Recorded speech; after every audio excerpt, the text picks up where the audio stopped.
name's Grace and I have worked at a florist shop for a little over 2 years now.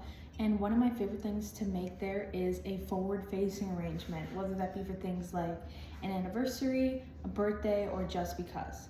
So I'm going to show you some of my favorite flowers to use in a forward-facing bouquet and the way that I like to style it personally to just kind of have a nice look and flowy feel to it. So to get started, you're going to want to find a nice vase. I'm going to be using one that's kind of straight up and down. I'm making sure that I'm looking at how wide my mouth is and how wide the bottom of the vase is. That's really important because if I had a more circular vase, then my flowers are going to kind of be more splayed outwards this way versus having a straight up and down vase where my flowers are going to be more upright. So to start out, I like to make sure I have my greens, my filler, my base flower, my power flower, and then my filler flower. So going through that, what I like to use is I like to use something kind of sturdy that goes straight up and down. I'm going to be using lamb's ear. I like to have a flowier green, which I'm going to be using baby eucalyptus. For my filler flower, I'm going to be using baby's breath. And then for my power flower, I'm going to use something bright. These guys are known as a billy ball. And then for my base flower, I'm going to be using these nice pomp mums. So because I'm using silk flowers today, I just want to clarify with the coloring. This look is possible. You could either use alternatives like stem dyeing your flowers, or you could use floral spray, which is kind of like spray paint for flowers, but it's just a lot easier on them. So getting started, I'm going to make sure that I am stripping my flowers down, getting any excess greens on them, pulling them down, just so that I'm not using any wasted energy in towards the dying leaves that might be on them. And I want to make sure I'm cutting them at a nice 45-degree angle at the base. I like to use 3. What I like to do is take my vase and I layer them. I like to put them kind of cross, let the flowers go where they want to. That's what I'm going to build off of. So I have that nice cross section in the bottom.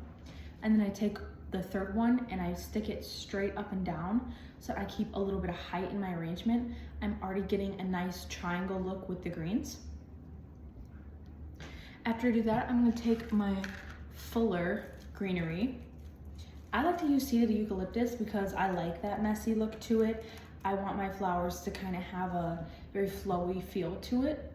So I'm going to strip off some of my greens from this, maybe some that are kind of right down at the bottom.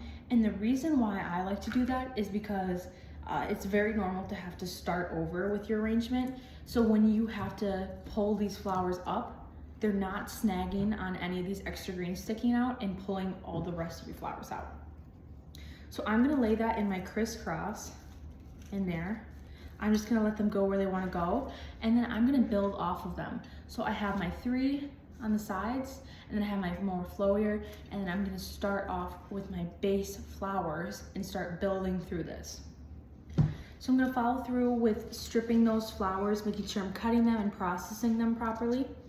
And once I kind of get my smaller bits off that I think I might want to save aside, I'm going to keep kind of a bigger chunk of it that has more stems and leaves, stripping those off and putting my main piece into the middle of my arrangement. And I'm just going to nice and twist them in there. Okay. It's okay to play around with it. I think it's easier to start off using silk flowers when you're starting out, learning how to make arrangements. And then once you have that confidence, you can start building off of real flowers. So now that I have my base flower in like that, I'm gonna start off and I'm gonna put in my power flower where I think that they would look best. I'm keeping some long stems so that I can place those in the back of my arrangement versus some of my shorter stems that I might want to put towards the sides and the front. And so what I like to do in order to ensure that all my flowers are getting in there and I am not going to break them is when I put them in, I like to do a little twisting motion. Now why I do that is because a common saying, especially when using carnations, people tend to say they bend at the knees or they break at the knees. And when I twist them in like that, I'm helping guide them in and keeping away from the risk of them snapping off. When I put these in, I'm setting them in that crisscross pattern that I had with my stems in the bottom so that I can have them come out at a nice angle, giving my bouquet a little bit more depth. And as you can see, the front is more green heavy, so I'm just gonna start placing a little bit of these guys in there, making them come out at a nice angle, making sure that all my stems are in my vase properly. Another great thing to use when you're starting out is a Lazy Susan. You can get them for like $4 or $5. It's really nice. Twisting them in there, keeping that nice motion going, making sure I'm not breaking anything. All my stems are in the water. And I think that's about good for what I have for my filler. I've got my greenery up in the back. I'm starting to layer them in there and give it a little bit of color. And then I'm gonna go back in with my brighter flowers. Once again, it's looking a little bit more greenery heavy in the front. So going through with those processed flowers, laying them in where I think I see some good spots for them, the nice angle on them, coming outwards, putting some of my lighter ones in the front.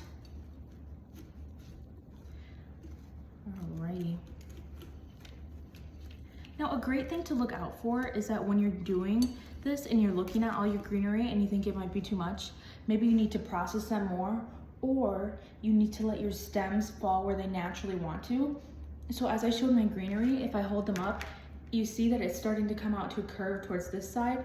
One thing that I can do is I can twist it backwards so that it starts pushing my flowers forwards instead of letting it droop off to the sides. Then it pushes up my arrangement nice and forward. So if I want to do that in the back with my heavier eucalyptus, I could do that as well. But that's why I have my nice lamb's ears sticking up in the back so that I keep everything in an upright position. And I'm keeping that triangle look to my arrangement. All right. And then because this is kind of really bright and it's kind of heavy towards the eye, you're getting drawn towards the yellow, you're getting drawn towards the light pink. I'm gonna kind of offset that, and I'm gonna use my filler flower, which is lighter.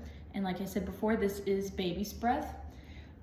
A great alternative when you're starting out, because baby's breath is toxic to cats and dogs. Another great alternative is Caspia. So that is another great filler. Sticking these in where I see some gaps, making sure I'm twisting them in, keeping my long stems towards the back so I keep that nice height, putting my shorter stems towards the front to fill it out. Here's another good long stem. I'm just gonna twist that towards the back there, making sure I'm having all my stems touch the water. Got my short ones coming towards the front. Twisting that guy in there. Just filling it out where I see fit.